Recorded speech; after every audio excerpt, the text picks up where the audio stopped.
જય શ્રી કૃષ્ણ મિત્રો, સ્વાગત છે તમારું અમારી ચેનલમાં। આજે વાત કરીએ શનિ જયંતીની। મિત્રો, શનિ જયંતી એ 16 મે 2026ના દિવસે શનિવારે ઉજવવાની છે અને આ દિવસે અમાસ પણ છે, તેથી બંનેની ઉજવણી સાથે કરવાની રહે છે।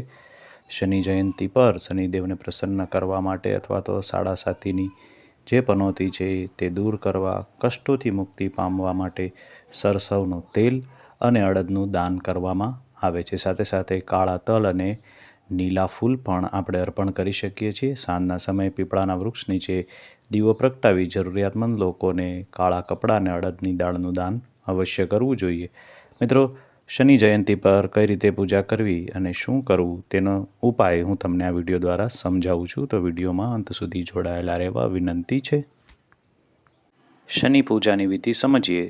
વહેલી સવારે ઉઠી સ્વચ્છ જળથી સ્નાન કરી આ દિવસે કાળા અથવા તો લીલા રંગના વસ્ત્રો પહેરવું શુભ માનવામાં આવે છે।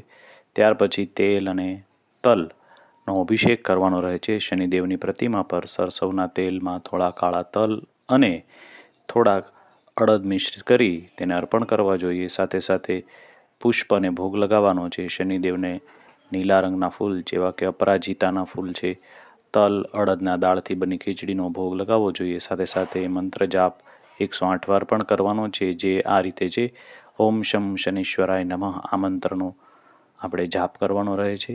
ત્યારબાદ છાયા દાનની પણ વિધિ કરી શકાય।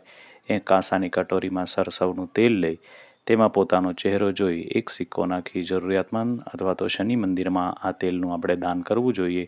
મિત્રો, સાંજના સમયે અને સવારના સમયે પીપળાના વૃક્ષની પણ પૂજા કરવી જોઈએ। તો સૂર્યોદય પહેલાં પીપળના વૃક્ષ પર જળ ચડાવવું અને સાંજના સમયે પીપળાના વૃક્ષ નીચે સરસવના તેલનો ચોમુખો દીપક પ્રગટાવી શનિદેવનું ધ્યાન કરી આ વૃક્ષની 7 થી 11 પરિક્રમા પણ કરવી જોઈએ। તો મિત્રો, આજના શનિ જયંતીના દિવસની આ રીતે આપણે પૂજા વિધિ કરવાની રહે છે।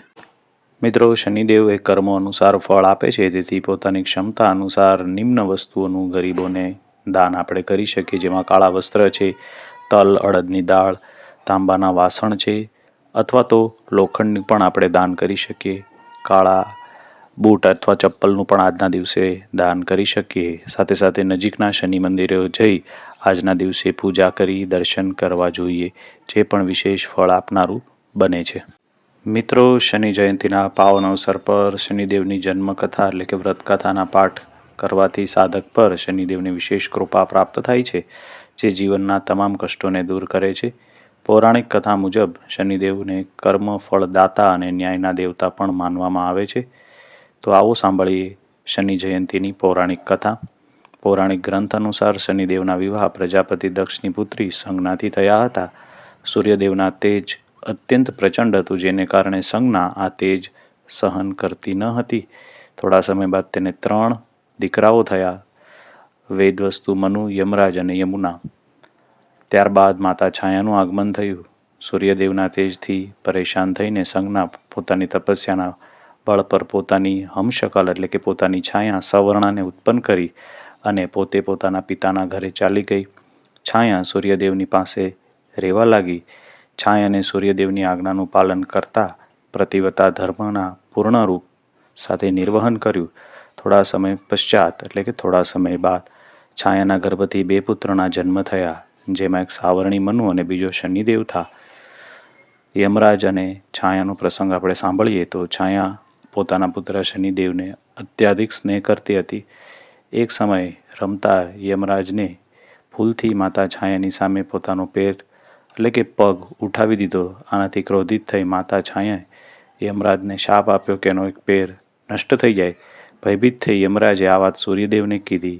જ્યારે સૂર્યદેવને વાસ્તવિકતાની ખબર પડી, છાયા સંજ્ઞા નથી, ત્યારે તે ક્રોધિત થઈ ગયા અને છાયાને સૂર્યદેવે તમામ પોતાની જે સચ્ચાઈ હતી એ બતાવી દીધી।